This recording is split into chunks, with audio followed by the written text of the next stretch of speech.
Welcome back to Pod Save the World. I'm Tommy Vietor. I'm Ben Rhodes. Weird week for you, Ben, and our former colleagues and former president of the United States, Barack Obama. We'll get into that in a minute. I was actually alone in my house.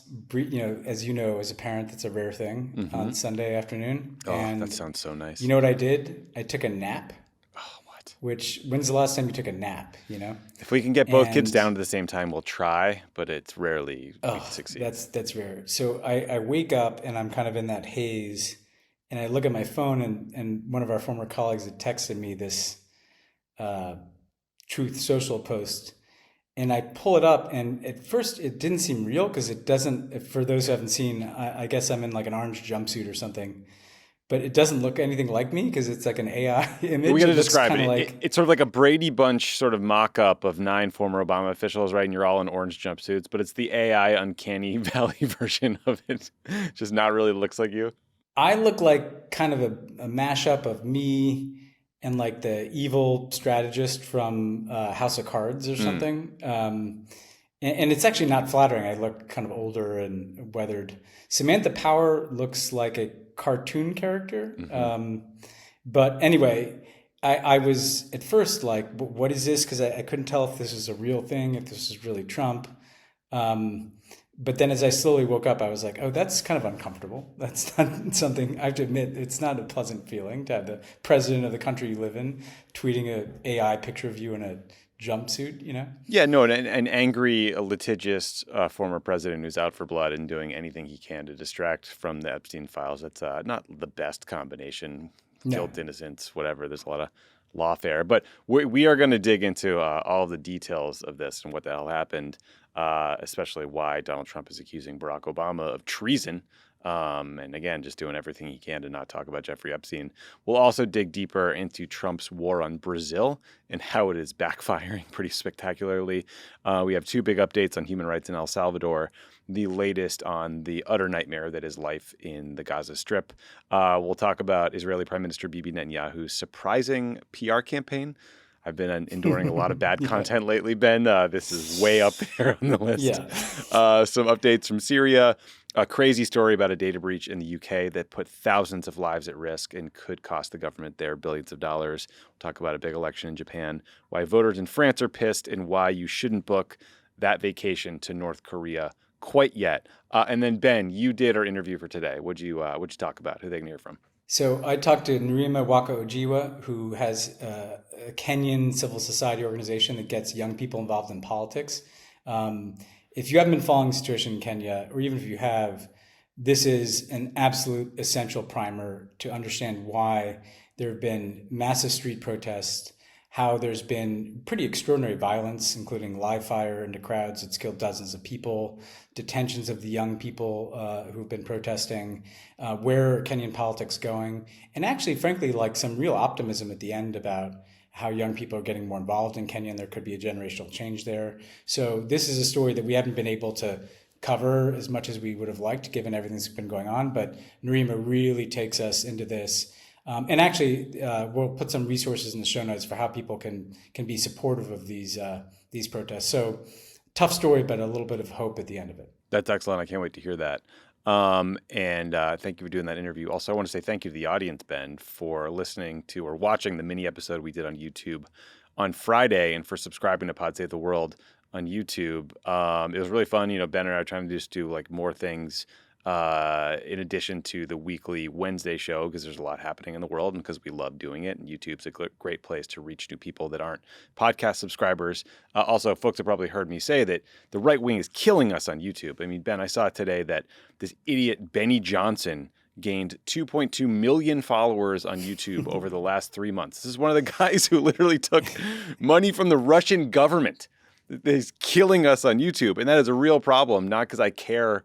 I compare myself to Benny Johnson. It's because when people search for political news in YouTube, they find this fucking bullshit, and they find the Daily Wire and these garbage outlets and not accurate information. And so when you subscribe to Pod Save the World on YouTube, when you subscribe to Pod Save America on YouTube, you help us surface good information in that algorithm and help people who are just trying to understand what's going on in the world get factual information from a progressive perspective. So thank you for that.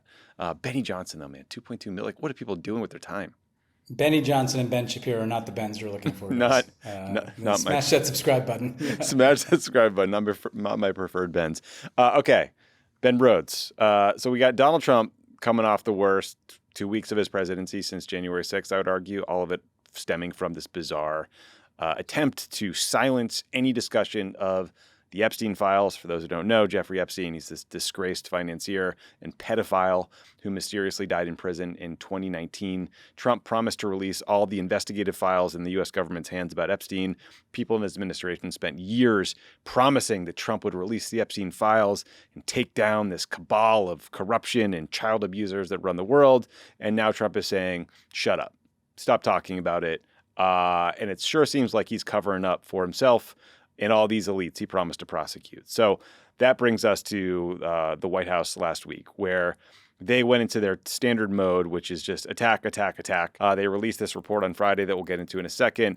And then here's a clip from Donald Trump earlier today, Tuesday. Whether it's right or wrong, it's time to go after people.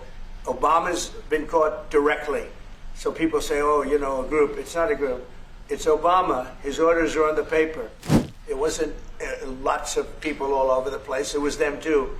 But the leader of the gang was President Obama, Barack Hussein Obama. Have you heard of him? This was treason. This was every word you can think of.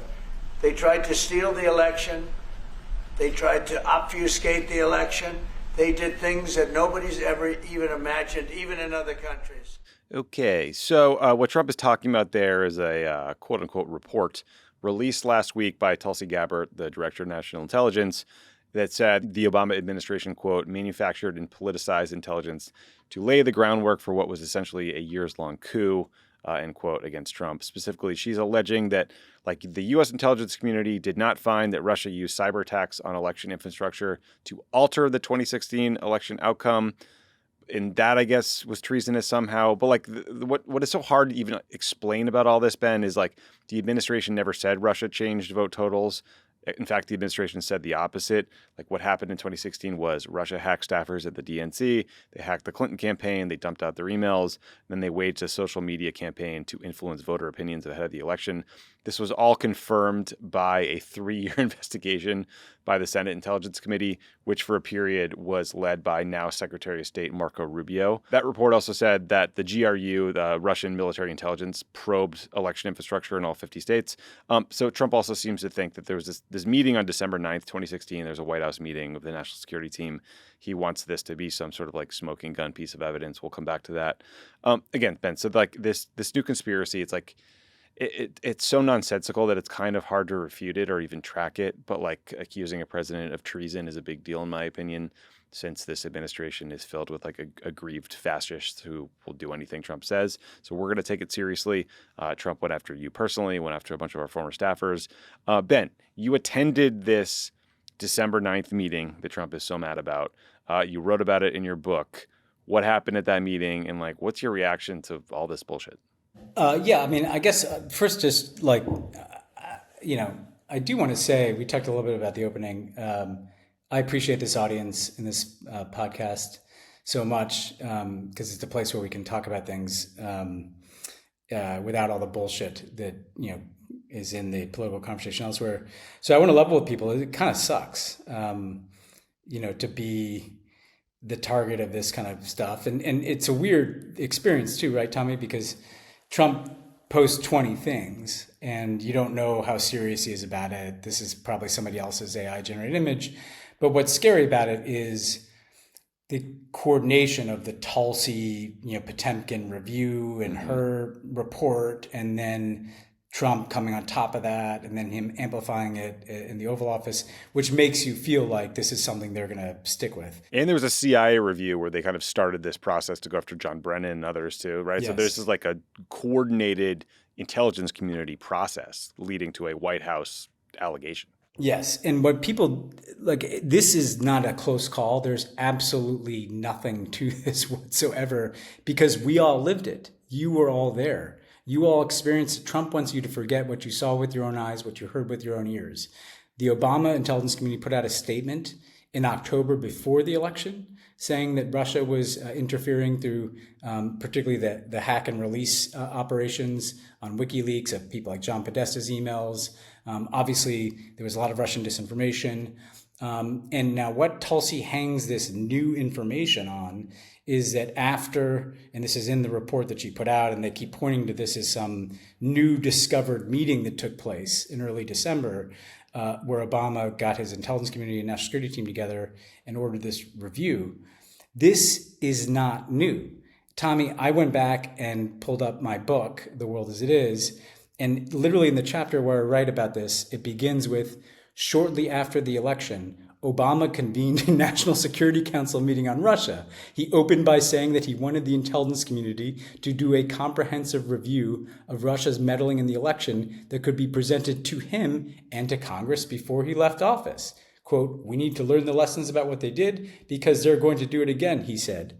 Does that sound like I was trying to hide the existence of this meeting? No. This review was the most discussed thing that was happening in Washington in December of 2016, and they're trying to act like nobody knew it happened. This review was submitted to Congress, and there was a unclassified version of it that could be discussed. So they're creating a conspiracy theory around something that we all experienced at the time. We talked openly about the time. At the time, as you pointed out, Tommy, we said again and again, in part because we were worried that people would have a lack of confidence in the election result, that there was no indication that Russia had changed vote totals. We said that publicly.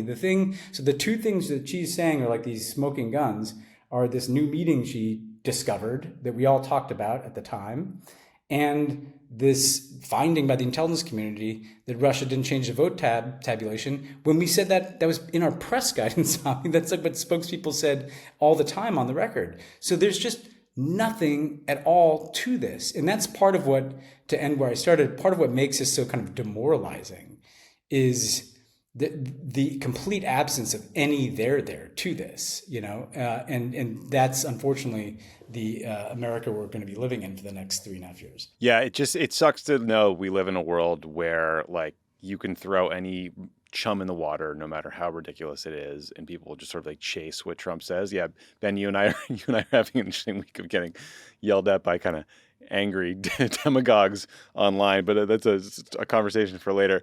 But like, yeah, but part of this is Trump. He wants to prosecute another president, right? Because he's mad it happened to him. Part of it is an effort to change the subject from Jeffrey Epstein. And then part of this is Trump never getting over feeling like his 2016 election is viewed as illegitimate because of this Russian interference. And like, by the way, I'm not a person who ascribes to the belief that the Russians are the reason he won. I think it was like one small factor and a lot of factors that included, Democrats running a very bad campaign. So I'm never suggesting that. But the idea that Russian interference is not a disputed point. Like, again, I made this point on Pod Save America. Yevgeny Prigozhin, the now deceased Russian oligarch who ran the Wagner Group, confirmed the Russian interference on the record. His quote was, "Gentlemen, we have interfered. We are interfering. We will interfere." He was indicted by the Trump administration in 2018 for the Russian interference.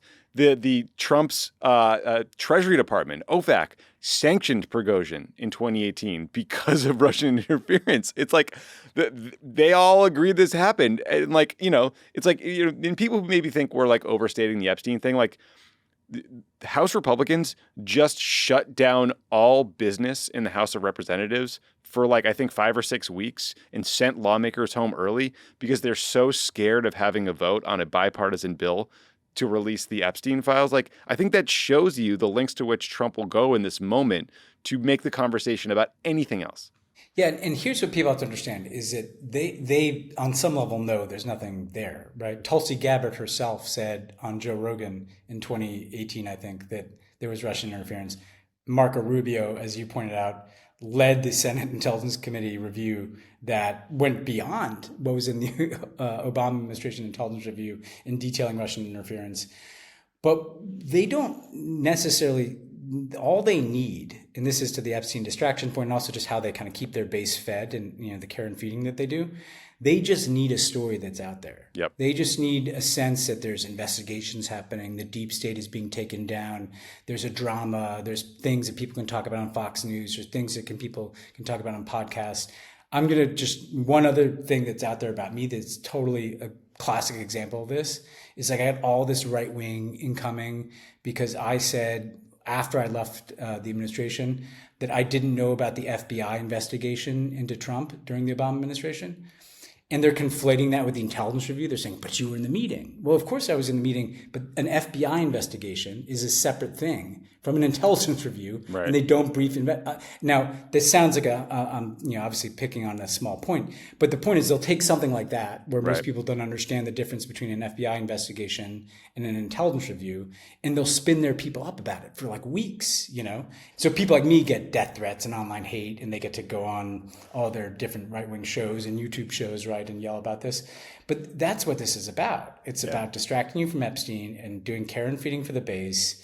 And yes, like settling all of Trump's scores. And if you look at kind of what he's focused on since he came back, it's a window into his psyche and his version of authoritarianism. Yep. The first law firm he went after was Perkins Coie, which is a law firm that had been a part of some of the cases against Trump, right? Now we're doing the Russia thing. I'm sure there'll be January 6th committee, vendettas. Yeah, He's it's just going to endless. go after everybody. Yeah. It's endless. And it's also worth noting, Ben, that this kind of like boundless insecurity about the 2016 election victory is now rippling into our foreign policy because last week, Marco Rubio informed State Department diplomats that the U.S. would no longer assess or comment on the fairness of other countries' elections unless, quote, there is a clear and compelling U.S. foreign policy interest to do so.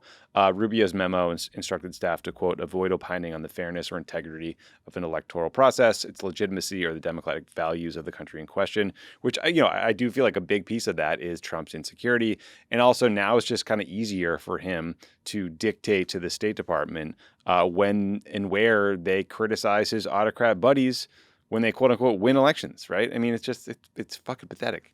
Yeah, and it shows just a gap between the two parties. And actually, I think the Democrats bend over backwards to not, they don't even necessarily Joe Biden didn't meet, opposition leaders from center-left parties as any kind of norm when he was president. Meanwhile, Trump is changing all of U.S. foreign policy to pursue this Trump doctrine, where essentially we will interfere in the politics of foreign countries to help Trump's autocratic buddies, and we won't comment when there are irregularities or fraud or just outright election theft, if it's done by people Trump likes or if he just doesn't care, and that is going to create a world.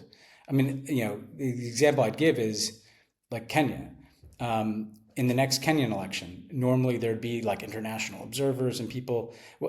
If the U.S. kind of withdraws entirely from that space, I'm not saying we're perfect. I'm not saying we should be the referee for everywhere in the world. But it is a scary thought if essentially the message to anybody who can control the voting in countries is, we're out of the business of even identifying fraud. So it's going to have repercussions. It'll ripple out. Yeah, it is a terrible, terrible path to go down. Changing gears a little bit, Ben, we did want to update listeners on this massive fight that Trump seems to have picked with Brazil for seemingly no reason. So last week we talked about the 50% tariffs Trump is threatening to impose on Brazil because he is mad that the current government is prosecuting former President Jair Bolsonaro for plotting to violently overthrow the government, including, killing off Lula da Silva, the president, killing the head of the Supreme Court in Brazil. I mean, it's a wild scheme. But this vendetta from Trump has gotten even dumber because on Friday, Brazilian authorities raided Bolsonaro's home. They seized his cell phone. They ordered him to wear an ankle monitor. They're also making him follow a nightly curfew, have no contact with foreign diplomats. He's also barred from using social media, doing media interviews, speaking with other subjects of this investigation, including his youngest son, Eduardo, who's currently living in the U.S. after taking a leave of absence from serving in the Brazilian legislature. But in response to the raid, Secretary of State Marco Rubio revoked the visas for 8 of the 11 Supreme Court justices in Brazil, including Alexandre de Moraes, who is leading the investigation against Bolsonaro. The U.S. Trade Representative launched an investigation into Brazil's government-backed and beloved instant payment system, Pix, which is used by over 70% of the country because it doesn't charge fees. So, Ben, it's just this thing's escalating very quickly. It is probably a mistake to ascribe a strategy to a lot of Trump's flailing bullshit. But if there is one here, like it is backfired spectacularly. Brazilian President Lula da Silva, he got a bounce in the polls. There are these huge anti-Trump protests happening. There's even conservative newspapers like putting up big editorials attacking Bolsonaro for putting his own needs priority over the country's needs. And like I guess I thought Trump might have learned from his intervention in Canadian politics and how he like single-handedly resurrected the Liberal Party there. But I don't know, what do you make of like, what's the end game here? What is he doing? I think that Trump doesn't care about the outcomes of these strategies, right? Like this is evidently a terrible idea. Brazil is a really big and important country. They have other options. They can draw closer to China. They can move away from the United States. They can try to take markets in the United States, as we've talked about. And most countries, if you start to meddle in their politics and do it in ways that might harm them, like their payment system or like some tariff that's going to make their life worse, they're not going to be like, oh, this is going to make me support Bolsonaro because Trump is making my life worse to help out his corrupt buddy. It's going to cause a rally around the flag, as it would anywhere, as it did in Canada.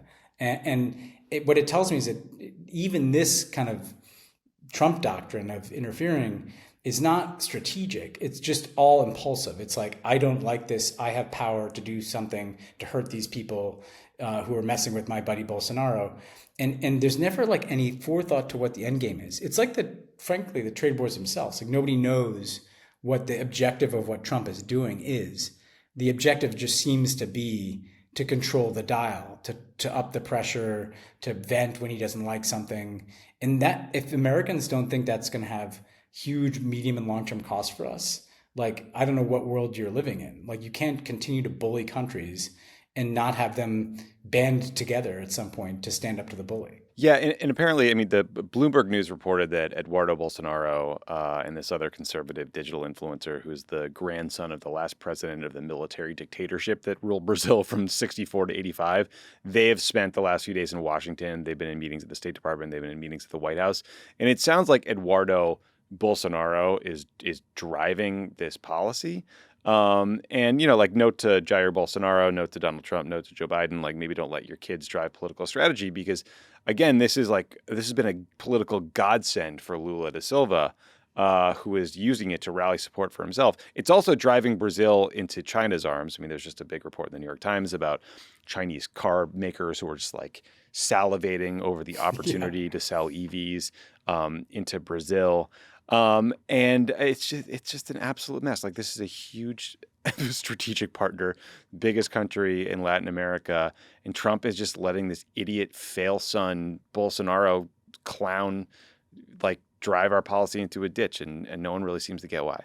Quite literally the Don Jr. of Brazil. We could probably do a whole special episode, Tommy, on like these sons or son-in-laws, because there's Don Jr., this Bolsonaro one. Netanyahu's got a total nutcase. Son, Erdogan's got a son-in-law. Jared Kushner. Orban's got a son-in-law. We can bring Jared into the conversation. He can enter the chat. So let's just bookmark that. There's Hunter Biden has entered the chat. But the reality, by force. Yes, by force. But the reality here is that like this global movement. One of the things that's interesting about it is this kind of global right-wing autocratic movement. Yes, it's networked. Yes, there's elements of it that are very smart. But it's also incredibly personality driven, right? I mean, the Bolsonaro kid can come to Washington and get like a tariff or something. Right. And guys like Marco Rubio are the real embarrassment because this is a guy who built his whole political identity on human rights in Latin America. And now he's basically attacking a democracy on behalf of an autocrat. Yep, it's crazy. Two important updates from El Salvador, Ben. So first, a few months back, we had a guy on the show named Noah Bullock. Noah was my next door neighbor when I was 4 years old, literally. Then his family moved. His dad was the Episcopal priest at our church. But, far more importantly, Noah ran Cristosal, which is this leading human rights organization in El Salvador doing heroic work. Unfortunately, Noah and his team were recently forced to flee the country and go into exile to places like Guatemala and Honduras. This came not long after Bukele's thugs arrested a woman named Ruth Lopez, who is the leader of Cristosal's anti-corruption program. We reached out to Noah just to sort of see how he was doing, see how his group was doing. Here's a clip. We had to decide between exile and prison. and we decided that, relocation is the way that we can continue in our mission, but also to defend our colleagues who are now political prisoners.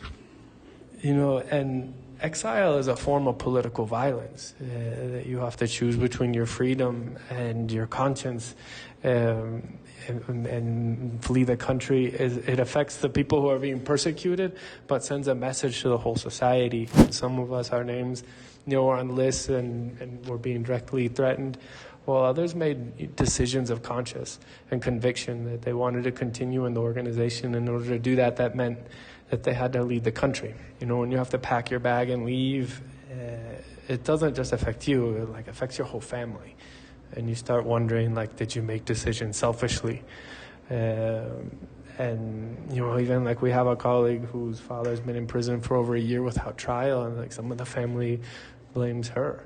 The truth of it is, though, is when a government decides that they can violate the rights of one group of people, they've already decided that they can violate the rights of everybody. So also, Ben, we learned last week that the Trump administration has brokered a deal between Venezuela and El Salvador that saw 10 American citizens in permanent residence, including a Navy SEAL, and this guy was a kite surfer, who had been held in Venezuela as political prisoners, exchanged for the 252 Venezuelans who the United States sent to El Salvador, to Nayib Bukele's Socote mega prison in El Salvador back in March. Venezuela's attorney general said on Monday that they would open an investigation into Bukele and the Salvadoran government for the alleged mistreatment of these men while at Socote. And so we're still slowly going to learn more and more, I think, about the horrors that were inflicted on these men because the fucking United States sent them down there. So Ben, look, I'm obviously very happy that these Americans were freed. I'm elated that, these the Venezuelans are out of this nightmare prison torture chamber. But, it doesn't mean they're safe now that they're in Venezuela. I think we should have to remember that. Most of these people sought asylum in the U.S. because they were fleeing persecution in Venezuela. And, I just wanted to leave listeners and you with a thought, which is Venezuela, El Salvador, these are terrible governments, horrible leaders, gross human rights violators. Not people that I think we want to be in bed with, but just step back and think for a second how differently the U.S. treats these two countries. We're sanctioning the life out of Venezuela for decades while propping up Bukele in El Salvador, this fascist, Bitcoin-loving autocrat who openly trolls our system, our values, and is takes joy in it seemingly. None of this makes sense. Yeah, and I should say, the Trump people are, look, it's good that Americans are out of prison in Venezuela, but if, the price of that shouldn't be that a bunch of Venezuelans who came to the United States legally, right, there's temporary protected status, had to be tortured or detained in some horrific conditions and then sent back to Venezuela. That's not a win. That's Trump doing something awful and doing some transaction at the end of the awful thing that he did. Right. So exactly. let's not kind of cast this as some, stroke of genius. Further empowers Bukele too, as this kind of intermediary between us and Latin America. So we are now engaging with Latin America through this complete autocrat who just throws people in prison, disappears them. Some of those people don't even know why they're there. Their families don't know why they're there. They don't know when they're going to get out. That's who we're dealing with. And look, America has a higher bar in Latin America given our history. This is going to hit all of the worst buttons of American double standards and hypocrisy and imperialism in our hemisphere. Because, this is what we used to do when we had coups down there, or we supported autocrats or death squads down there. And so it just completely puts the lie to this rhetoric that is, only used against Venezuela and Cuba, the leftist governments that are autocratic down there, and they're not at all used when it comes to Bukele, who's embraced. And then it's made even worse when, the normal democracies like Brazil that are just trying to protect themselves against autocracy or just trying to enforce their laws, then they're messed with, right? Because Trump would rather they be a right-wing autocracy. So the message to the world is, A, we're full of shit, and B, insofar as we have a preference, the preference is for a right-wing autocrat, not a democratic government. Yeah. All right, we're going to take a quick break. But Ben, as you well know, baseball season is in full swing. And we got some new Pod Save the World merch that's sort of a ripoff of a certain baseball team's logo. What do you think, big guy? We won't name names here. Oh wow, I like it. That like looks it? good. You like it? Yeah, I like how If you that want to go turned out, to yeah. if you want to go to the YouTube, you can see the brand new Pod Save the World merch, or you can just go to the Crooked store, crooked.com/store. Check it out. They look good. Pod Save the World is brought to you by Rocket Money. A lot of people aren't aware of how much they spend each month. Yeah. Do you know how many subscriptions you pay for? No. What about how much you spend on takeout or delivery? It's probably more than you think, but there's an app designed to help you manage your money better, Rocket Money. Rocket Money is a personal finance app that helps find and cancel your unwanted subscriptions, monitors your spending, and helps lower your bills so you can grow your savings. If you've got a goal you'd like to save for, Rocket Money can analyze your accounts to find the best time each month to put a little extra money aside. Rocket Money will even try to negotiate lower bills for you. The app automatically scans your bills to find opportunities to save and then goes back to work to get you better deals. They'll even talk to customer service so you don't have to. Rocket Money's 5 million members have saved a total of $500 million in canceled subscriptions, with members saving up to $740 a year when they use all of the app's premium features. I think like most people in this company have used Rocket Money. Sure. If you're not using Rocket Money, you have some stupid streaming service you signed up for during the pandemic to watch that one extra episode of British show that was only available in the UK or something. And you've been paying for that for a very long time. And it started as the service to help cancel your unwanted subscriptions, but now it can help you monitor spending and help you with your budget. So it's very useful, very useful. It'll take you to Mars. Yeah, that's an Elon thing. We don't want to connect them. Cancel your unwanted subscriptions and reach your financial goals faster with Rocket Money. Go to rocketmoney.com/world. That's rocketmoney.com/world. rocketmoney.com/world. This is an ad by BetterHelp. Look, work can be stressful, especially if your work is reading about Donald Trump all day long and the horrific things he's doing. And you never unplug, and you go home at night and you read Twitter in bed, then you wake up and you Twitter, then you Twitter, TikTok, Twitter. It's bad. Summer's a good time to focus on wellness, though. Perfect. Sean, you can Perfect get outside, you can exercise, you get that vitamin D. Workplace stress is now one of the top causes of declining mental health, with 61% of the global workforce experiencing higher than normal levels of stress. To battle stress, most of us can't wave goodbye to work, but we can start small with a focus on wellness. Stuff like exercise, diet, sleep hygiene, spending time with your family. A holiday is great, but it isn't a long-term solution to stress. Don't forget that therapy can help you navigate whatever challenges the workday or any day might bring. With over 30,000 therapists, BetterHelp is the world's largest online therapy platform, having served over 5 million people globally. And it works with an App Store rating of 4.9 out of 5 based on 1.7 million client reviews. It's convenient too. You can join a session with a therapist at the click of a button, helping you fit therapy into your busy life, plus switch therapists at any time. As the largest online therapy provider in the world, BetterHelp can provide access to mental health professionals with a diverse variety of expertise. Our listeners get 10% off their first month at betterhelp.com/crookedworld. That's BetterHelp, HELP.com/crookedworld. Speaking of the U.S. Sending a message to the world that we're full of shit, let's turn to Gaza because life in Gaza continues to be hell on earth for the Palestinians who are living there. So, Ben, the UN estimates that since May, over 1,000 Palestinians have been killed while trying to get food. The majority of those deaths happened near aid hubs set up by this weird kind of Israeli-American organization, the Gaza Health Foundation, or GHF, which was set up to replace UNRWA, to replace the UN, but has very sketchy origins and is doing a horrendous job of food distribution. As we're recording on Tuesday, Gaza's health ministry reported that just in the last 24 hours, at least 72 Palestinians were killed by Israeli forces. Gaza's health ministry also says that 101 people, including 80 children, have died of starvation in recent days. 15 of those deaths, including 4 children, happened in the last 24 hours. The UN World Food Program reports that almost 100,000 women and children in the enclave are suffering from, quote, severe acute malnutrition. On Monday, the IDF moved into Deir al-Balah, a town in central Gaza that has somehow avoided Israeli ground operations over the last, 21 months or so since the war started. But now residents have been ordered to evacuate. The UN's Office for the Coordination of Humanitarian Affairs said, quote, the area of Gaza under displacement orders or within Israeli militarized zones has risen to 87.8%, leaving 2.1 million civilians squeezed into a fragmented 12% of the strip where essential services have collapsed. In the face of all this, Ben, 28 countries got together to release a joint statement condemning the humanitarian situation in Gaza and calling for a, quote, immediate, unconditional, and permanent ceasefire. Among the signatories was the UK.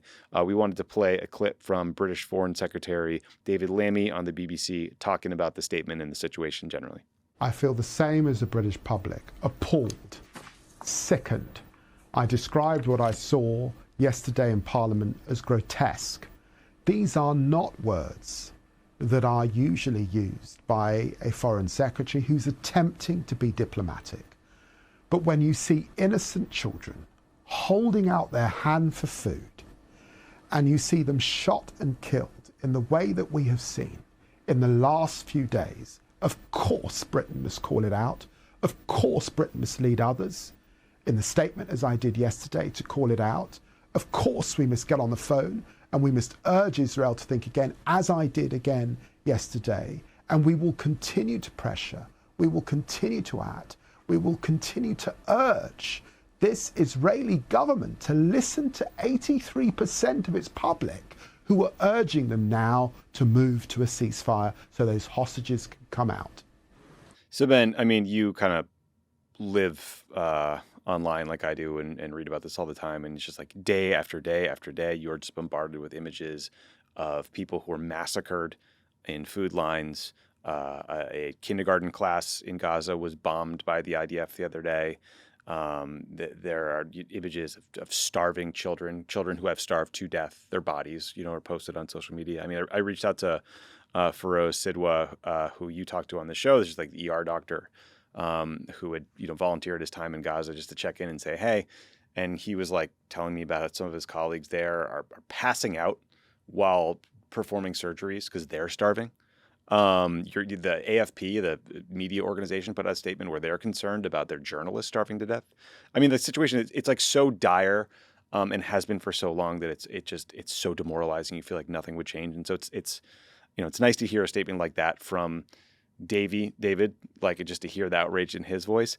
I guess the question I have for the UK, for the U.S. government's a lost cause for a couple of years, but the UK and others is like, at what point do we think that tone translates into more actions, like more cutting off of weapons shipments, more cutting off of intelligence support or diplomatic support, or even maybe veering into sanctions or other pressure? Because, I think a while back we covered the UK putting some restrictions on certain like kind of dual use exports to Israel. But, Oxfam says the UK provides 15% of components used in the F-35 fighter jet that the Israelis use to bomb places in Gaza, for example, or components for drones. So there's a lot more actions they could take if they wanted to. Yeah, I mean, first of all, I think this statement reflects the fact that the rest of the world, probably more so than the United States, is seeing what is happening in Gaza and the depth to which this is sunk. And, to put this in context, we've heard a lot of times over the last few months, like on the precipice of famine, like this is now the appearance of a famine. Like people are starving to death right now. The most vulnerable people are going to be children or the elderly, but it's affecting everybody. And I think we should also be clear, it's not like because of nature, and it's not because of Hamas. This is Israeli government policy is creating this famine. There was a quote that stuck out to me. It was by a guy named Alex DeWall, who runs the World Peace Foundation at Tufts, but he also wrote a book called Mass Starvation, The History and Future of Famine. So he knows about this. And he said, I've been working on this field of famine, food crisis, and humanitarian action for more than 40 years, and there is no case over those 4 decades of such minutely engineered, closely monitored, precisely designed mass starvation of a population as is happening in Gaza today. Wow. They've blocked off any food getting in. Ask yourself why baby formula has to be blocked off. What is Hamas going to do with the baby formula? They have, tried to essentially cripple the ability of UNRWA, the main aid organization, to operate. They've set up this Potemkin fake aid organization with a bunch of military contractors that when people go to it, they shoot them. So I just don't know what other information people need to get about this. Systematic attack on health infrastructure? Yes. So while people are starving, they're also destroying the health infrastructure. So there's nowhere for anybody to go. You're right. The statement is good, but if I'm the UK, like there's steps you can take. Stop providing any military assistance to Israel. If I'm the EU, there's steps you can take. Like you could terminate the EU-Israel trade agreement that is being pursued. You could sanction officials that are participating in this policy. So I think you could see more out of Europe and other places. The reason they're probably not doing it is because they're afraid of Trump. I mean, that, I have to say, the UK probably is worried that if they go there, then Trump will punish them. So the US, I don't expect the US to do the right thing, but it's even worse than that because I do they may be doing it for their own reasons too, but it certainly doesn't help, let's just say, when the US is not a part of statements like that. Let's say if you're the EU and you sanction someone like Israel Katz, the Israeli defense minister, who's openly floating this ethnic cleansing campaign for Gaza, right? I mean, I think you're right. There probably would be some sort of retaliation from Donald Trump. I mean, he's sanctioning the life out of Brazil or threatening to over far less. So it's incredibly frustrating, Ben. But, to counter these statements and these horrors that we're seeing on social media every day, Israeli Prime Minister Bibi Netanyahu is spinning out there full time. And he even started kind of an unusual PR campaign. Recently, he sat down with the Nelk boys for their podcast, Full Send.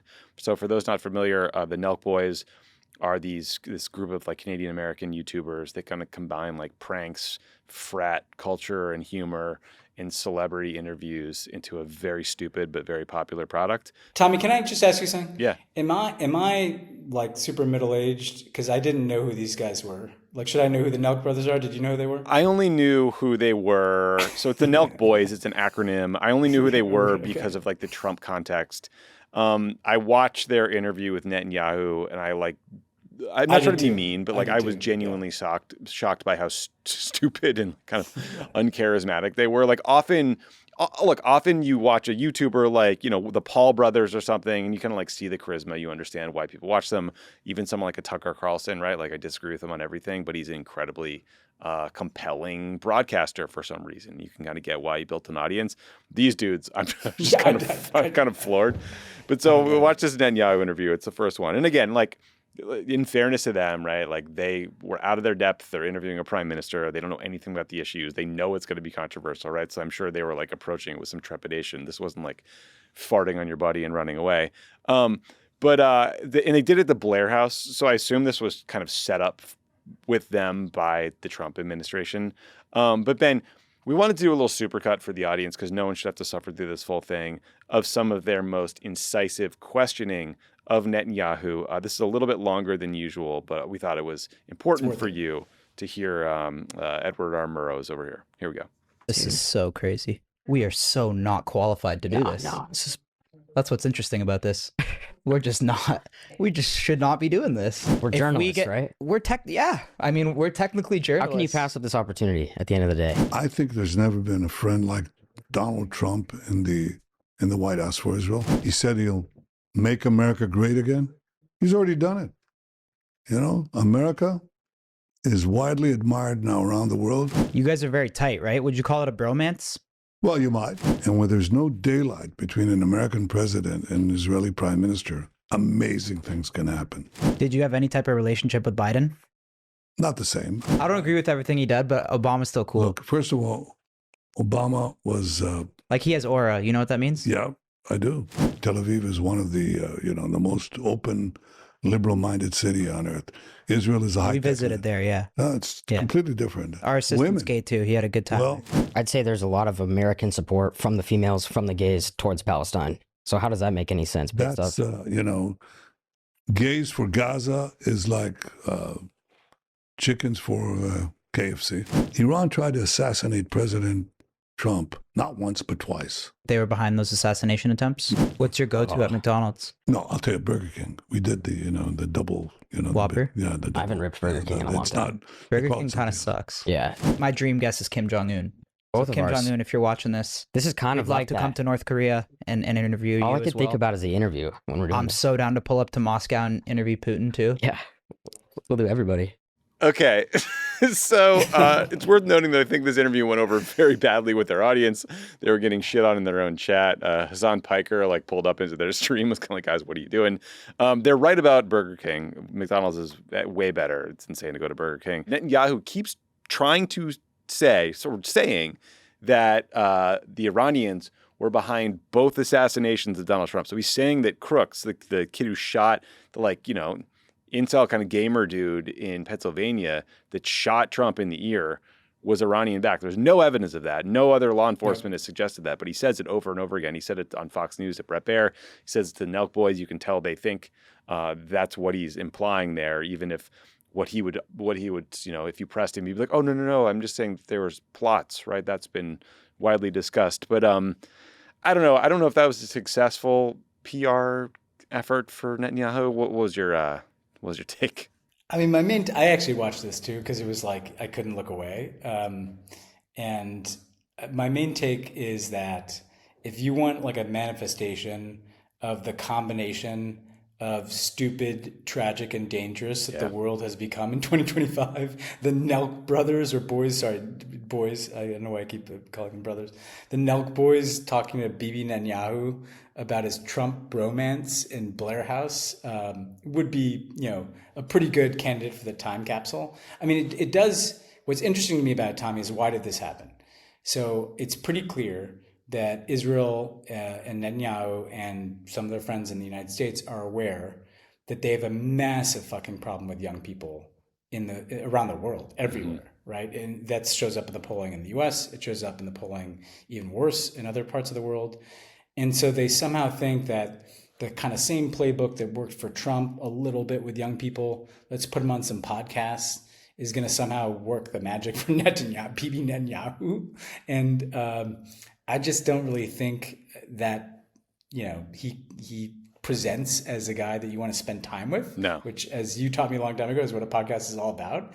I also just want to say, I love that you could sense with the Obama question that he literally cannot say a single nice thing about Obama. So he just kind of acted like it didn't happen, Yeah, it was, the beginning was like all this like love fest about how great Trump is. And then the answer with Biden was just like so tepid, and it was just, anyway, you could tell Bibi Netanyahu just loves to stomp on Democrats. Guess what? There was no daylight between Biden and Bibi on policy. I mean, there was on some rhetoric.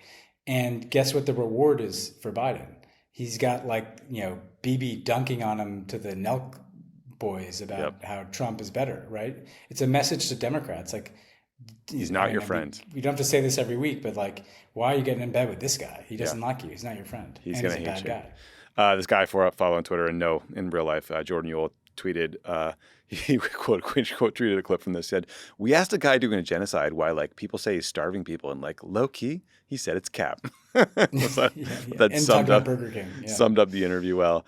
Okay, Ben. So again, for those who missed it, we did this YouTube exclusive on Friday that came out over the weekend, breaking down a lot of stories, including the Israeli strikes on Syria and what's going on in Syria, all the sort of sectarian conflict there. So if you want to dig deeper, check that out. But the sort of short version is that there is sectarian violence in southern Syria that is getting worse and worse and worse. It's between the Druze community, which also has a significant population in Israel, and these Bedouin tribes. Syria's president, Ahmed al-Shara, sent Syrian troops down to the south to try to quell the violence, but the soldiers he sent seem to have done the exact opposite. They conducted executions of some Druze, including civilians, including one American. There was burning and looting of homes. It was pretty horrific. And then the Israelis, who have launched airstrikes on Damascus and on military convoys heading south, ostensibly to protect the Druze, but also because they didn't like the idea of more Syrian troops near their border. That is seemingly poured gas on a really scary situation. And so this whole situation, including the Israeli intervention, seems to have caught the Trump administration by surprise, or at least off guard, is what Caroline Leavitt, the press secretary, says.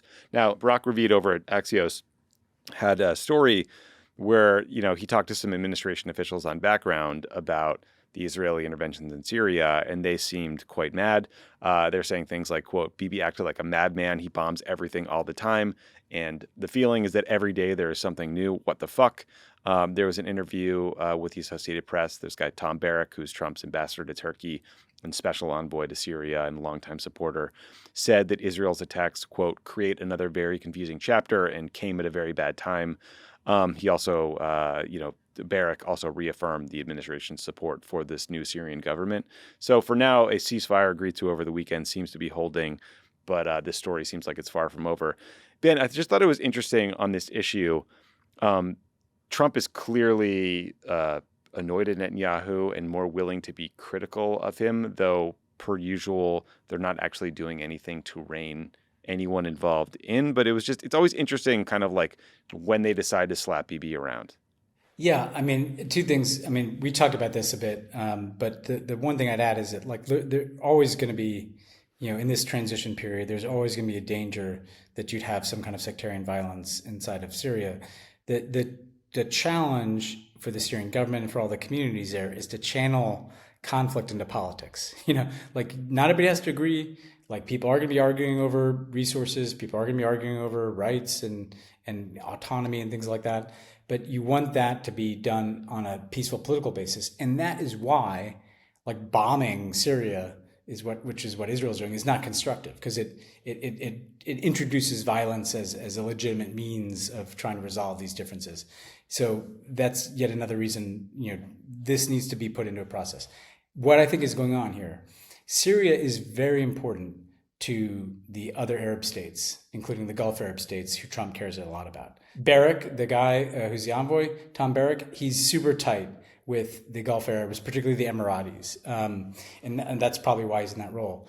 They're already in trouble with some of their own publics for not doing more in Gaza to try to help the Palestinians.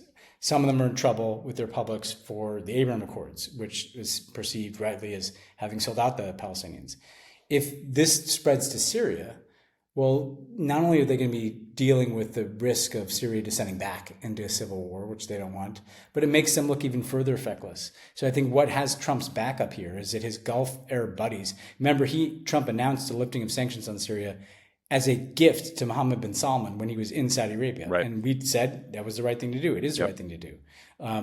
But what's the point of lifting sanctions if the place is getting bombed? Right. People aren't going to invest in a country that's getting bombed. So I think that's part of why you see this useful activism from the Trump administration on this one. Yeah, I hope they are pressing hard privately and getting Netanyahu to actually take some actions here, because this is crazy to just bomb your neighbors constantly. Yeah. All right, a couple more stories before we get to Ben's interview. So we wanted to walk you guys through this shocking story out of the UK about how one very unfortunate error by a defense official in the United Kingdom put thousands of people in Afghanistan at risk and could end up costing the British government billions of pounds. So I'll try to summarize this as quickly as possible. It's a lot of twists and turns here. So as listeners know, that the UK fought side by side with us in Afghanistan, took a lot of casualties, and they worked with a lot of Afghans on the ground, especially in like Helmand province, people who served as interpreters, drivers, and more. And then after the Taliban takeover, they had a process in place to try to get as many of the people that worked with their troops, their spies, their diplomats,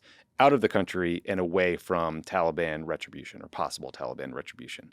Now, in the winter of 2022, a defense official in the UK working on that resettlement program sent an email that he thought included information about 150 applicants to this kind of like asylum or refugee process, but inadvertently included the information of almost 19,000 people who had applied for resettlement in the UK, as well as information, Afghans, that is, 19,000 Afghans, as well as information about 100 spies, special forces troops, and military officers, presumably, testimonials from people who worked with some of these Afghan nationals. Now, I don't understand, Ben, how this could exist on an unclassified system, but that's what happened. So apparently the British government didn't figure this out right away. It took them about a year and a half till they realized what happened. When someone in Afghanistan posted 10 names from that database on Facebook and then threatened to leak the rest.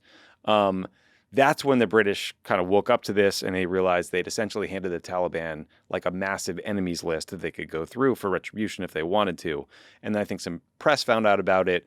And so the government, seeing this crisis that they had to solve, went to the court to get an injunction to stop any reporting on this issue.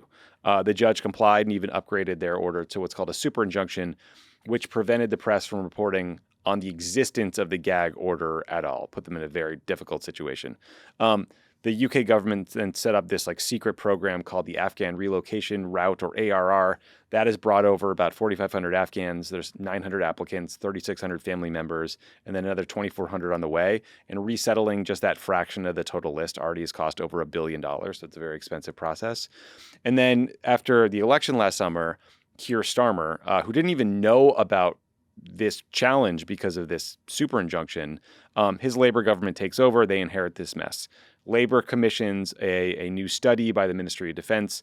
That study kind of looks deeper into, what has happened since the Taliban takeover and this leak, and they conclude it's highly unlikely that someone affected by the leak would be targeted by the Taliban.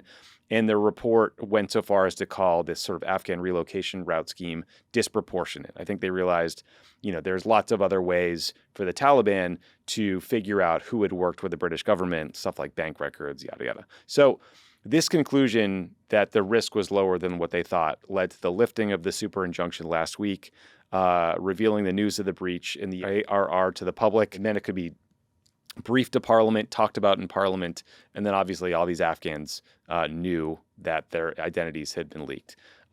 It created this terrible situation, Ben, where the super injunction had shut down debate or any sense of accountability or any kind of democratic process around a very important issue.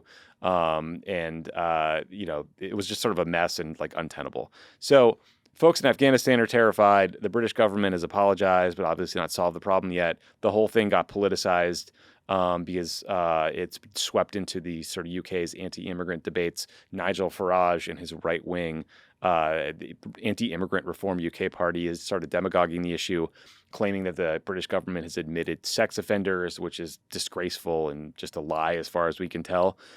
So this is a huge mess. It's a political challenge for Labour, created under the Tories, but now it's, the Labour's to deal with. So Ben, obviously I think I've been learning about this in real time too. Obviously it was right for the government to scramble when they learned about this data breach to create a plan to resettle all of these people in case there was horrible reprisal violence. But in reality, it does seem like the risk has been far lower. Obviously, you have to kind of listen to the concerns of the public in terms of where they are on the issue of resettlement. What do you make of this? What do you think the right course of action is now? I mean, the original sin is the UK and the US and other countries not having a more coherent plan to do mass resettlement. Yeah. You had this kind of hurried evacuation, a bunch of people got resettled, and then a whole bunch of other people just got stuck in limbo. Some in third countries, some, they were in Pakistan, they were getting deported back into Afghanistan, et cetera. In part because the Trump administration crippled the SIV process in the U.S., in the State Department, because Stephen Miller didn't want any of these people, even the heroic Afghans who helped our troops, et cetera. He didn't want them coming here. So they killed it with bureaucracy. Yeah. And then, then there's a sin of sending this email, which, my God, I mean, I can't imagine what it's like to realize you sent that. Look, I usually support transparency. I understood the impulse to try to quash this thing and resettle as many people as you could while trying to minimize risk. I don't think that's a permanent solution, though. That's a Band-Aid you put on a problem. And that ultimately, even with that kind of gag order, the Taliban, we sometimes make the mistake of thinking that they're a bunch of unsophisticated rubes. You know? Right. Well, if they're such unsophisticated rubes, why are they running Afghanistan? They have ways, I'm sure, of learning this information. They're friends with the Russians, whomever, So you have to assume after a given, and I bet the British, I don't know what their intelligence community found. They may have found that the Taliban already knows this, so we might as well lift this injunction. I don't know if that's true, but that's possible. So I don't know. I think that now the point is that there still has to be a methodical plan to resettle as many of these people as possible. The U.S. unfortunately is probably starting to deport some of these people. You have some very inspiring stories of veterans organizing to accompany Afghans in this country who are going to ICE interviews. I think that's great. It shouldn't just be on veterans, though. I think that's the kind of thing other Americans who've cared about this should do. But to me, it's just yet another indicator of how poor the kind of planning and execution was on Afghan evacuation and resettlement. Yeah. It's and it also sort of explains. Remember the Labor Party top officials kept talking about billion-dollar holes in the budgets that they weren't aware of. That hadn't, and clearly they were talking about this the whole time, and they just had to talk around it because of this super injunction. Yeah, which is a thing that just doesn't exist in our system. I couldn't imagine. Oh man. Every now and then you learn something about the British system and how powerful the government can be. They don't draw a lot of distinction between domestic spying And this Palestine Action Group being banned as a terrorist organization, like there's a reason we had a revolution in this country. Yeah, rein it in over there, guys. All right, let's go to Japan, Ben, because on Sunday, Japan's Liberal Democratic Party, which has been in charge for 65 of the last 70 years, suffered another electoral defeat. This time it was in the upper house of parliament. The LDP, they lost their majority in the lower house last October, so this is like defeat after defeat. That means Prime Minister Ishiba is the leader of an even smaller minority government, though maybe he won't be leader for long, as some members of his party are calling on him to resign. So Ishiba is, he says he wants to remain prime minister because he wants to continue tariff negotiations with the Trump administration. Remember, the Trump said he might slap a 25% tariff on Japan starting on August 1st. So this deadline is looming. Voters in this election were furious about the cost of food, especially rice. They were mad about tariffs. They were mad about taxes and the growing cost of caring for Japan's aging population, especially as the birth rate is falling. But as we've seen in so many parts of the world, Ben, the big trend out of this election wasn't like, a swing from one party to another. It was the rise of new political parties, especially anti-establishment nationalist parties.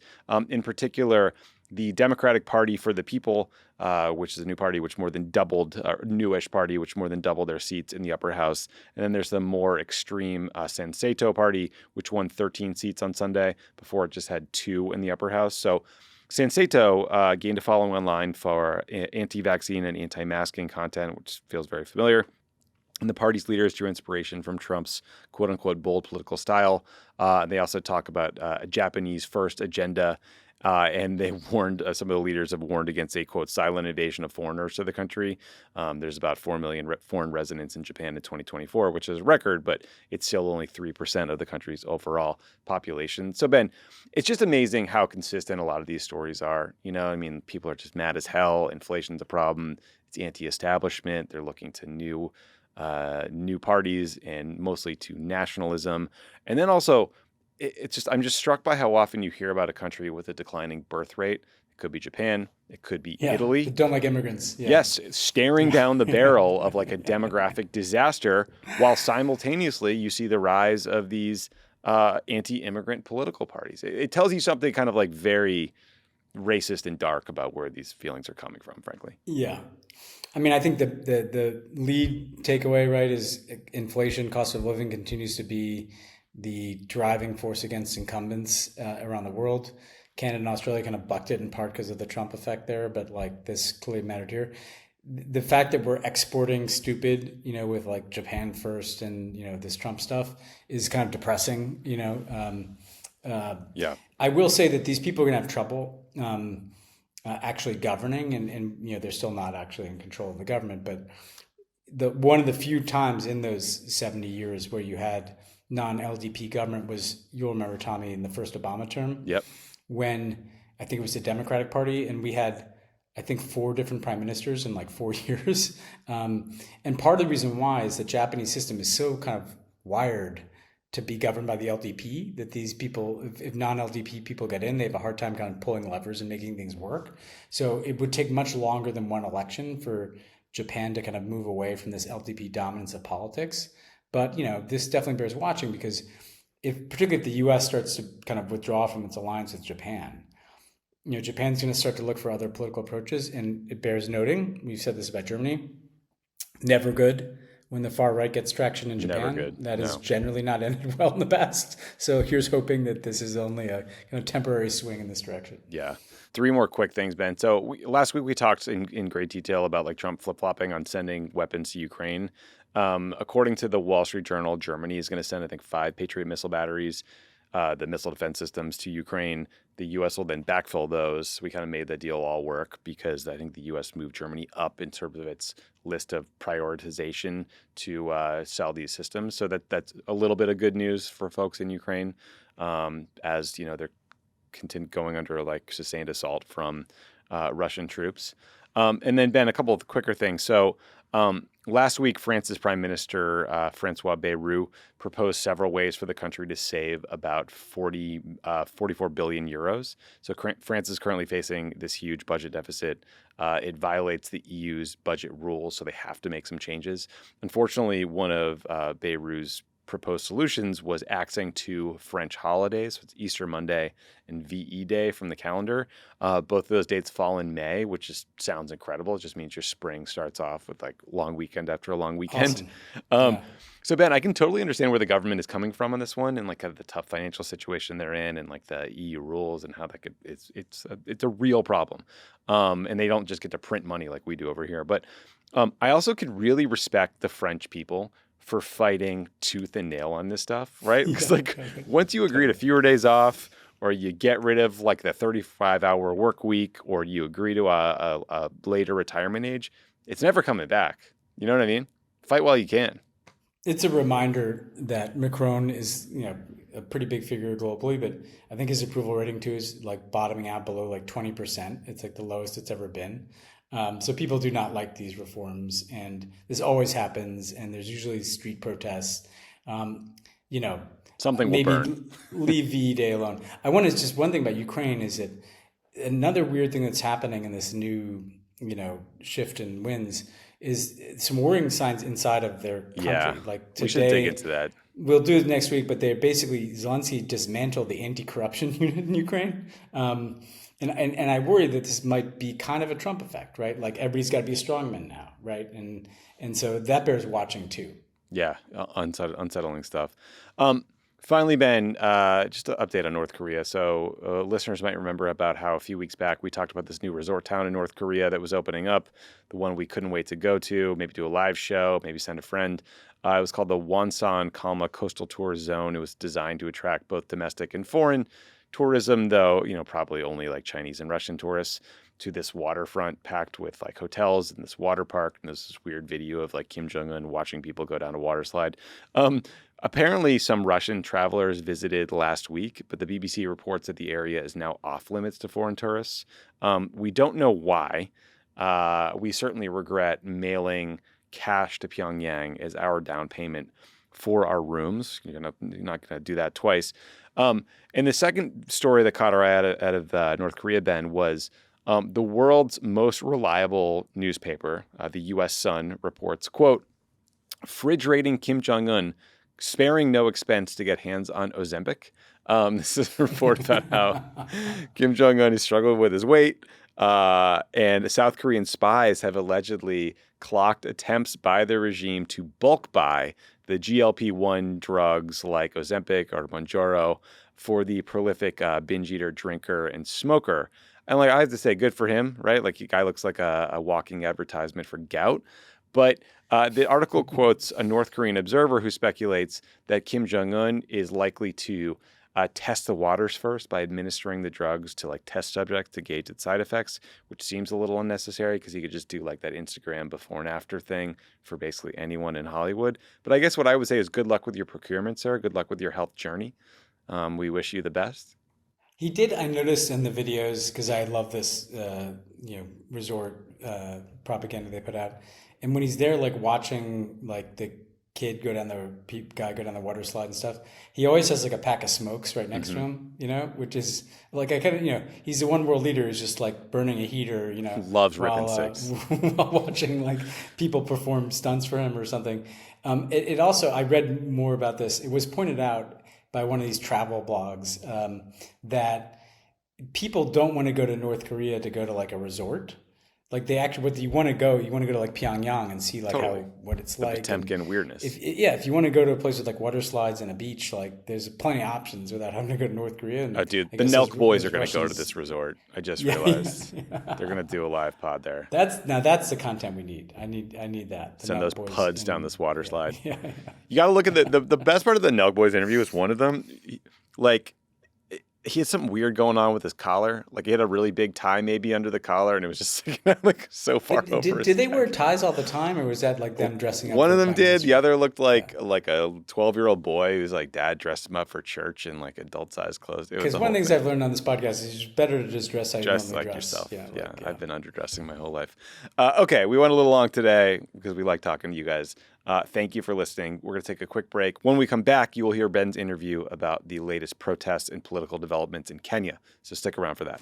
Pod Save the World is brought to you by Sundays. Sundays is fresh dog food made from a short list of human-grade ingredients. Sundays was co-founded by Dr. Tori Waxman, a practicing veterinarian who tests and formulates each version of each recipe.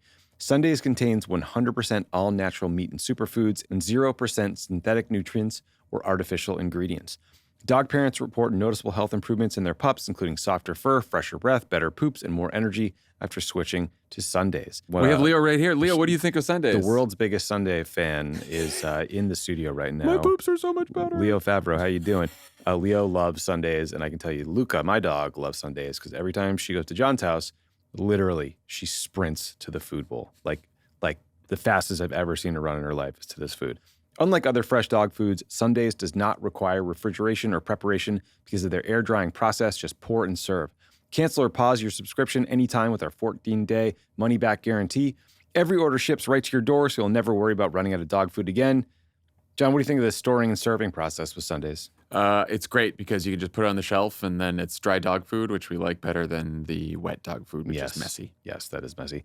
Get 40% off your first order on Sundays. Go to sundaysfordogs.com/world and use the code WORLD at checkout.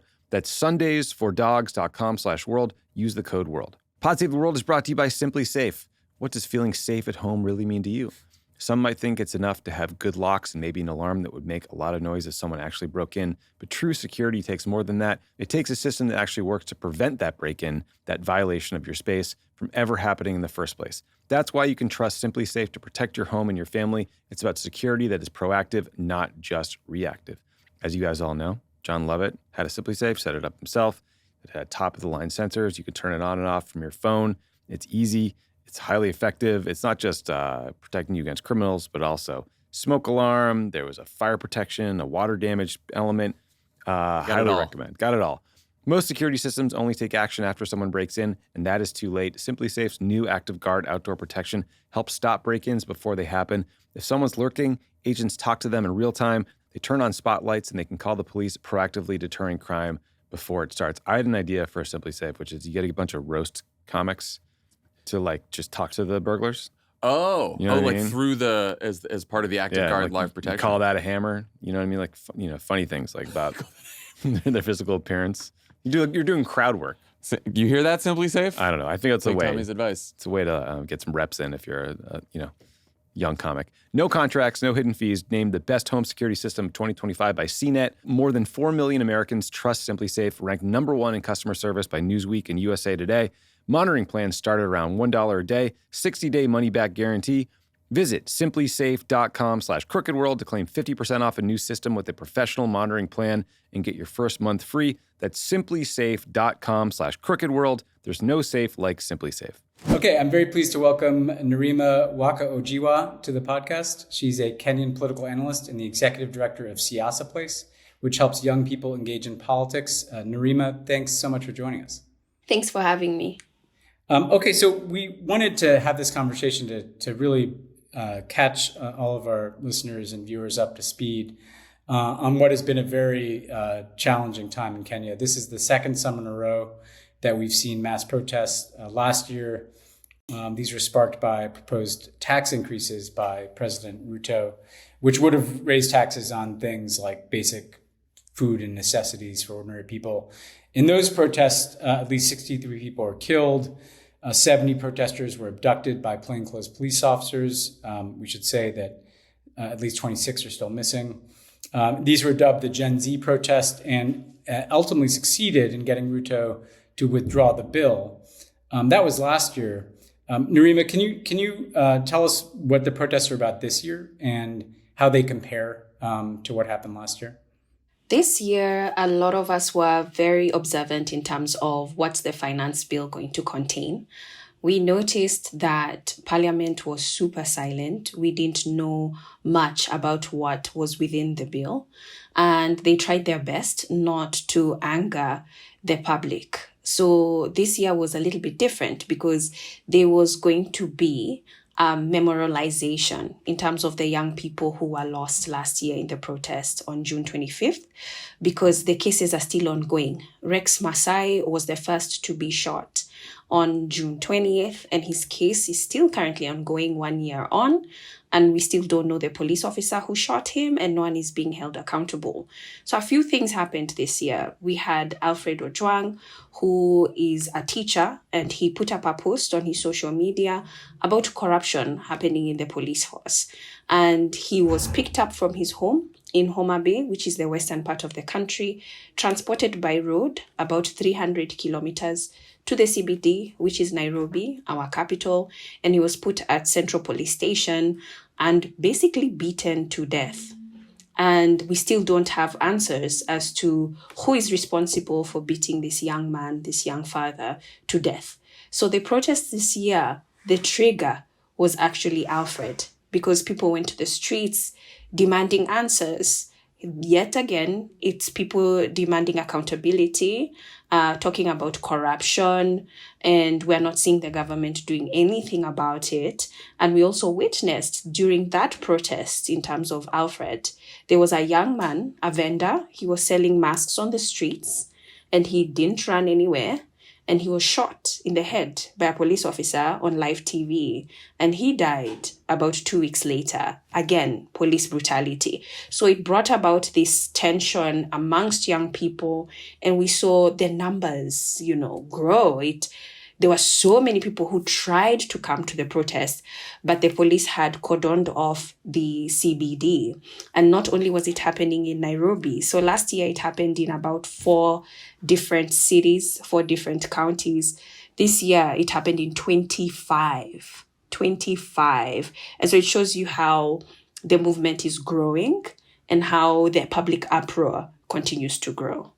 So it sounds like, if last year the trigger was the finance bill, the tax increases, that this year it's more about the kind of totality of state repression, corruption. What is your sense of how much of this violence is a strategy of the government versus a strategy of police? We've seen Ruto call for protesters to be shot in the legs. We've seen the interior minister talk about the protests being, quote, terrorism disguised as dissent. Is there a sense that this is kind of state-sponsored violence to suppress protests, or is this police brutality on its own? What is the impression there? So on June 18th, that's the time people went to the streets for Alfred. And I was there and I noticed something different. They were goons, and these are basically hired, thieves and gangs that are used to intimidate, threaten, especially peaceful protesters. And they came into town on motorcycles, and some of them carrying really big sticks, batons, and they were beating people, and the police just stood there and watched. So this is also something that we have never seen before, because I remember the front covers of our national papers just basically saying, how are goons being protected by the police? Now, something that's very important to remember is Sabasaba. So July 7th is also a very important day for us here in Kenya. So that's the day in the 90s where we had activists go to the streets, basically pushing for multipartyism, because we were under a dictator, our president, Daniel Arap Moi. And it was in that period, after that massive protest where 20 people were killed, that he decided to repeal Section 2A in our constitution, which allowed for people to register different parties, because then he was the only one who had a party in our country. So this was a day that was also symbolic. So even though there was violence, June 18th, there was violence, June 25th, people still wanted to come to the streets July 7th and to commemorate July 7th and basically say, we have lost our rights, our democratic rights as young people to freedom of expression. And what was met on that day, and still counting, 40 people were killed.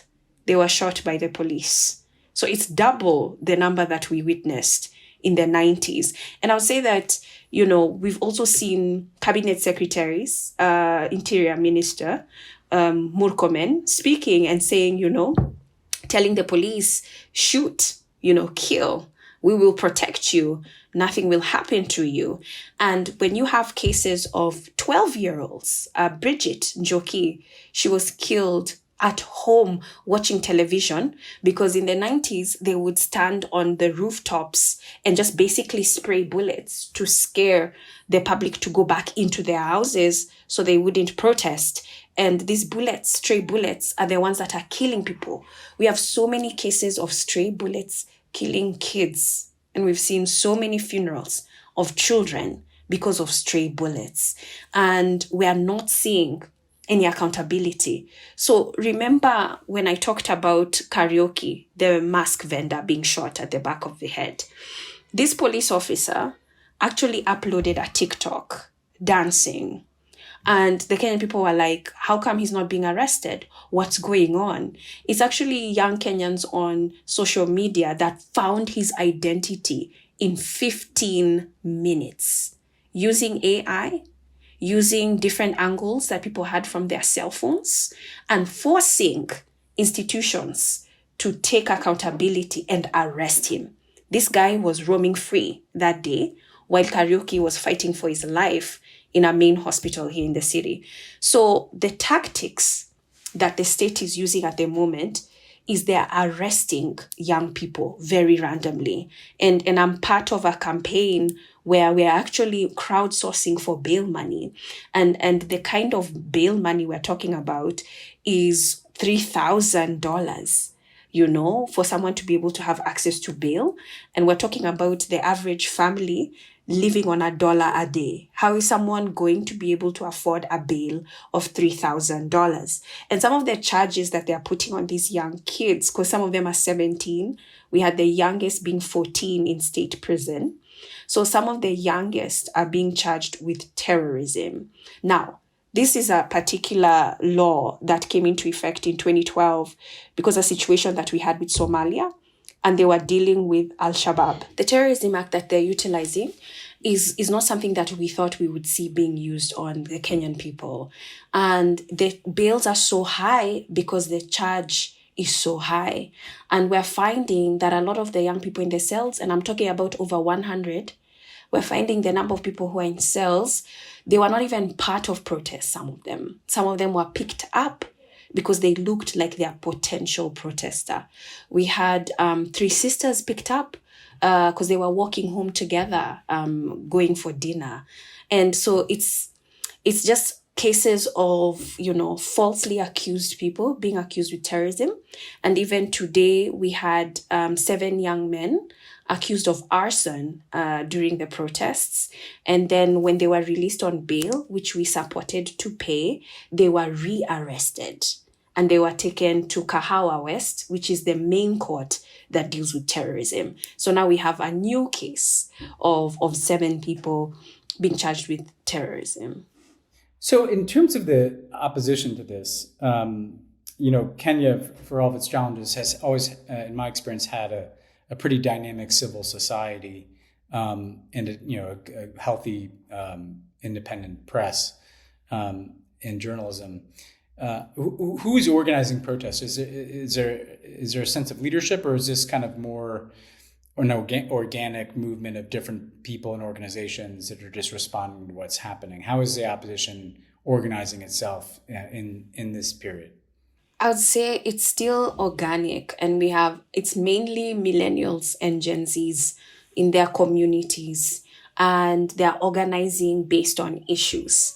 So every time you see a protest, it's, someone who's related to corruption, someone who put up a case against saying that the state is misusing resources or abductions. And I would say that it's organizing underground because we're seeing what they do as soon as you pop up. They charge you with terrorism, they abduct you, they threaten you.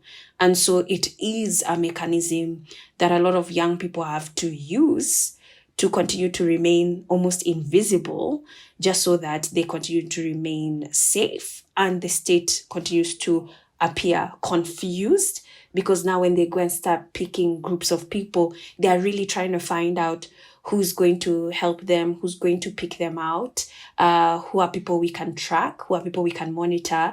But it's really just Kenyan people who are supporting one another. And when you look at the politics, Ruto has 2 more years until there's supposed to be an election in 2027. In the past, throughout my time when I was in government and even after, you had, President Kenyatta, but then you had Raila Odinga as the lead opposition figure, who's now, I don't know, he's in his 80s.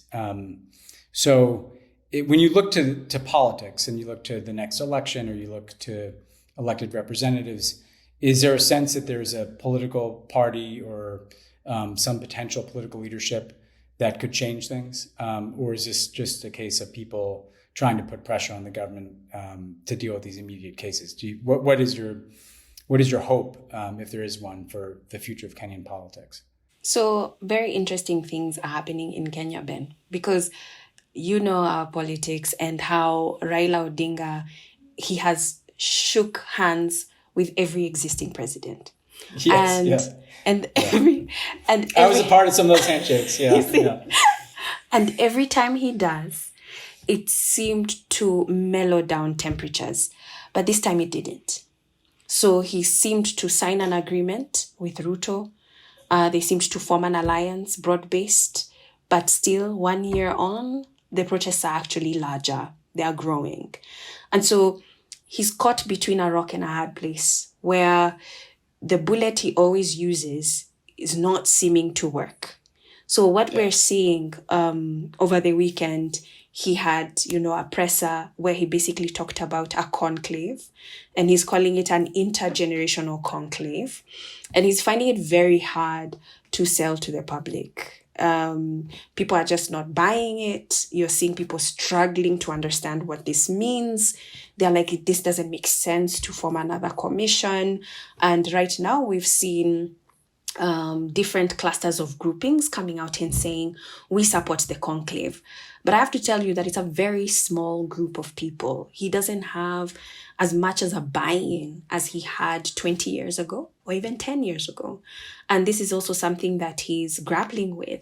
And also we've seen united opposition announce themselves. And these are the usuals from, Matiang'i is being fronted, Kalonzo. We've seen also Martha Karua is part of that group. Gachagua, the former deputy president, is part of that group. But these are all people who worked with Moi. So again, we're seeing young people being like, no, you're not going to try and rebrand and sell us the same ideologies and expect us to fall for it.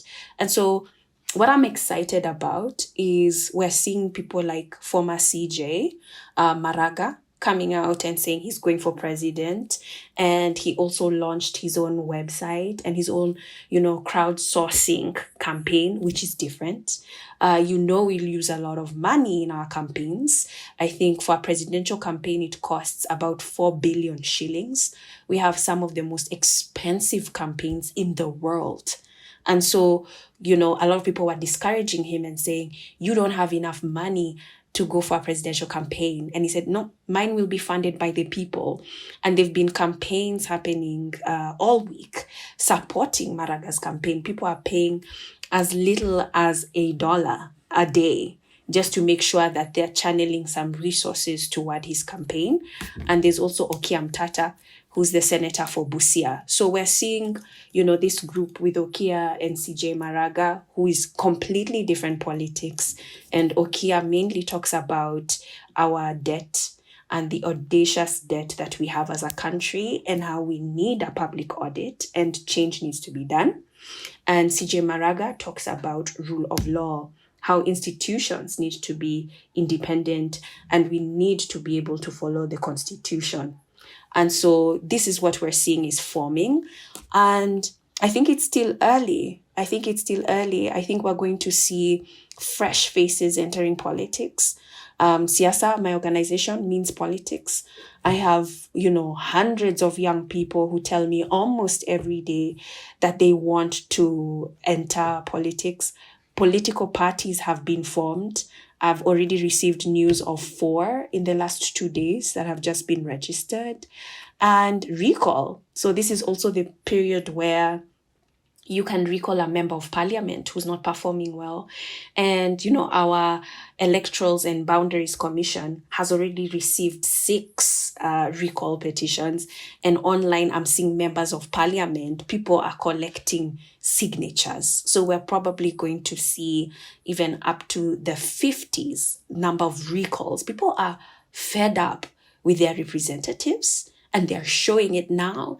They feel like 2027 is just too far away. And they're like, if we can get rid of them now and go for a by-election, I would rather use my energy and try than waiting for 2027 for them to finish their term. So it sounds like it's a mixture of some opposition politicians trying to try different approaches in fundraising, different platforms, and then also trying to bring young people into politics to bring generational change. Tell us a little bit about, so you mentioned a little bit about what you're doing, but what is your work like day to day in terms of trying to get young people engaged? And what are those young people that you're working with?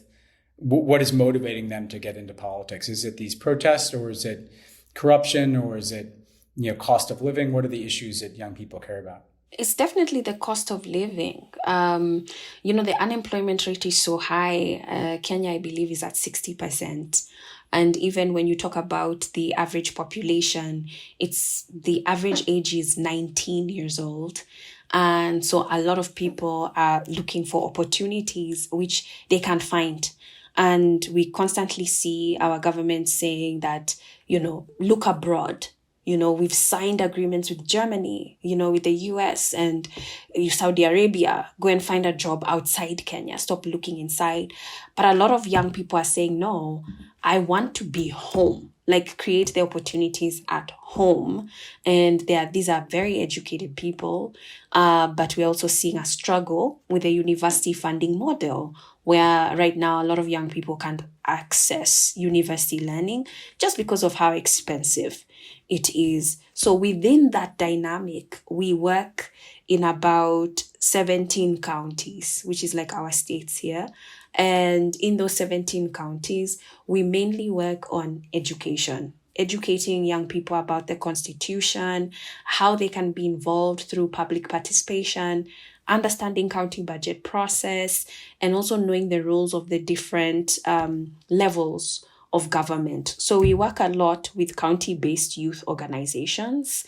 We work also with technical, vocational universities, and we also work with youth groups.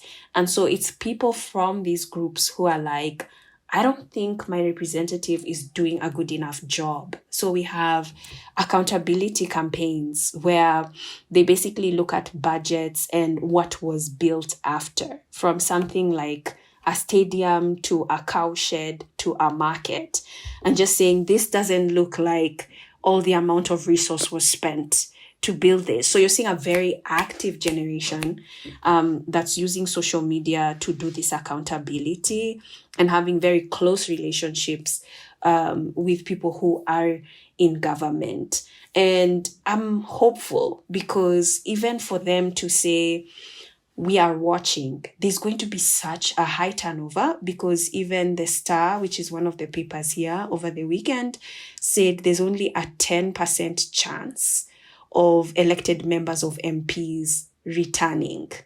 10% chance. So they can already see how the ground is being very observant. And also people, they're questioning, if you're going to vote for someone who bribes you to vote for them, now look at what they've done. So you better vote for someone who, has lived with you, who understands your issues. So that mindset has already begun to change. And this is a big deal, because even over the weekend in Busia, which is a county all the way in the west near Uganda, there's someone who was giving a contribution at a funeral, and she said she had come with a contribution from Raila, and she was booed. She was told to be quiet. And an actual member was told not to speak if they're coming to talk about Raila. So you That's can... Raila Odinga, yeah. Yeah, Raila Odinga. So you can see how the public perception of politics is changing, and people who were very influential are really struggling to have that public buy-in. And you're seeing these young faces coming to the fore, very brave. And the community is like, you know what? Let's give these guys a chance. Like, these guys have been with us for 20 years. We've not seen a difference. Let's give new faces a chance. Well, look, that's an optimistic note to end on in terms of a generational change. Kenya is not the only place that needs that, but it needs it badly. If people who are listening wanted to support either your organization, Siasa, or some of these crowdsourced efforts, are there websites, are there places they can go? Yes. So siasaplace.com is our website, and we're Siasa Place everywhere. I would say definitely support the bail. There's also a PayPal account, which if you follow me at Nerima W, we are constantly retweeting these posters, and we're still collecting resources, because as much as we've had 74 young people released, I'm still counting hundreds still in the cells, and we don't want these people to be stuck there just because they can't afford to get out, because we know these are cases that will continue to drag, and the state is just trying to frustrate them to remain in. So share the posters, communicate with people who are in Kenya, and contribute to the cause. There's also contributions for Kenyans, those who are injured in the protests. We are constantly collecting money because of the hospital bills. That's also another place people can support and share. Great. Well, we'll put some of that information in our show notes so people can find that. But Nerima, thanks so much for joining us and for all the work you're doing. Thank you. Thanks again to Nerima Wako-Ojiwa for joining the show, and thanks to you, Ben, for potting late, and everyone for listening. Talk soon.